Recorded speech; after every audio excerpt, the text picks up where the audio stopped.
क्या थाने के अंदर वीडियो बनाना अपराध है? क्या पत्रकारों पर एफआईआर होगी? वायरल ऑडियो ने खड़ा कर दिया है बहुत बड़ा विवाद। किसी भी थाने के अंदर किसी पत्रकार द्वारा अगर वीडियोग्राफी की जाती है तो तत्काल मुकदमा लिखवाएं। यूपी के मेरठ में डीएसपी का 29 सेकंड का ऑडियो वायरल होते ही पुलिस महकमे में हड़कंप मच गया है। ऑडियो में कथित तौर पर कहा गया, किसी भी थाने के अंदर पत्रकार द्वारा वीडियोग्राफी की जाती है तो तत्काल मुकदमा लिखवाएं। लेकिन कुछ ही घंटे बाद एसएसपी की सफाई आई और कहानी ने ले लिया नया मोड़। आखिर सच्चाई क्या है? मीडिया पर रोक या गलतफहमी? पूरा मामला समझिए इस रिपोर्ट में। मैं तुषार और आप देख रहे हैं नेशन टुडे भारत। सभी थाने ध्यान दें, किसी भी थाने के अंदर किसी पत्रकार द्वारा अगर वीडियोग्राफी की जाती है तो तत्काल मुकदमा लिखवाएं। थाना टीपी नगर में शायद अभी कोई प्रकरण चल रहा है, मैंने उसको बता दिया है कि अगर आप मुझे थाने के अंदर दिख गए तो मैं ये कार्रवाई करवा दूंगी। तो थाने पे जो फोर्स है, जो पहरा खड़ा, उनको भी ये चीज ब्रीफ कर दिया जाए, किसी हालत में मेरे किसी थाने के अंदर कोई वीडियोग्राफी किसी पत्रकार द्वारा नहीं की जाएगी।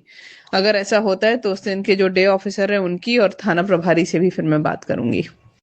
मामला है उत्तर प्रदेश के मेरठ का। एक 29 सेकंड का ऑडियो सोशल मीडिया पर तेजी से वायरल हो रहा है।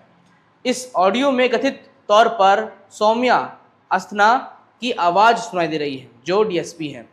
ऑडियो में कहा गया, किसी भी थाने के अंदर पत्रकार द्वारा वीडियोग्राफी की जाती है तो तत्काल मुकदमा लिखवाएं। बस यही लाइन वायरल होते ही मामला तुल पकड़ लिया।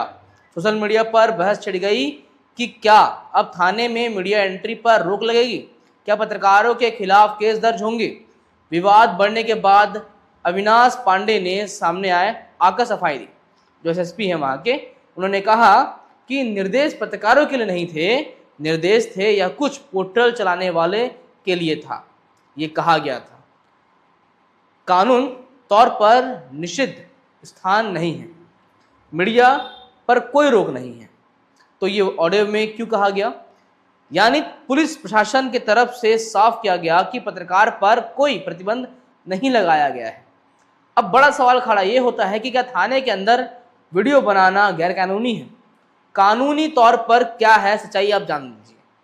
थाना एक सार्वजनिक कार्यालय है, लेकिन जांच से जुड़े दस्तावेज, आरोपियों की पहचान, संवेदनशील केस और इन मामलों में पुलिस आपत्ति जता सकती है। भारत में प्रेस की स्वतंत्रता संविधान के अनुच्छेद 19(1)(a) के तहत अभिव्यक्ति की स्वतंत्रता का हिस्सा है, लेकिन यह पूर्ण स्वतंत्रता नहीं है। कुछ परिस्थितियों में प्रतिबंध संभव है।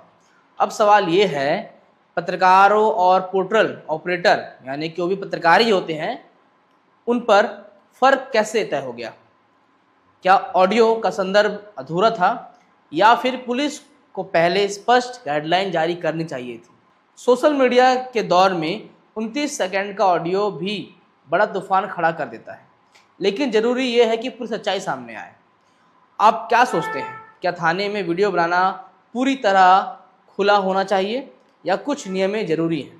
पर सवाल हम यहाँ पे ये खड़ा कर सकते हैं और खड़ा करते हैं कि जिस तरह से ऑडियो में डीएसपी ने बात कही और जो स्पष्टीकरण एसएसपी ने दिया, ये कोई तालमेल नहीं बनाता। कमेंट में अपनी राय जरूर बताएं कि क्या पत्रकार आज के समय में फ्रीडम ऑफ स्पीच का अनुशासन कर रहे हैं और किस तरह से फ्रीडम ऑफ स्पीच का उपयोग कर रहे हैं कि पत्रकार अगर आज कुछ बोलते हैं तो उन पर एफआईआर दर्ज हो जाती है। अब खुद पुलिस ये बात कह रही है कि अगर कोई पत्रकार वीडियोग्राफी करे या फिर प्रश्न उठाए तो उस पर एफआईआर कर दो। यानी कि अब मेरा कहना ये है कि अब अगर प्रशासन या पुलिस खुद बोले, अगर हम शासन प्रशासन पे या पुलिस पे प्रश्न चिन्ह लगा दें कि क्या आपने सही किया, क्या आपने जस्टिस दिया, तो क्या पता कल को उस पत्रकार पे ही जांच बैठ जाए और उस पे ही एफआईआर हो जाए कि आपने सवाल कैसे खड़ा कर दिया। मामला तो यही बनता है। मैं तुषार और आप देख रहे थे नेशन टुडे भारत। धन्यवाद।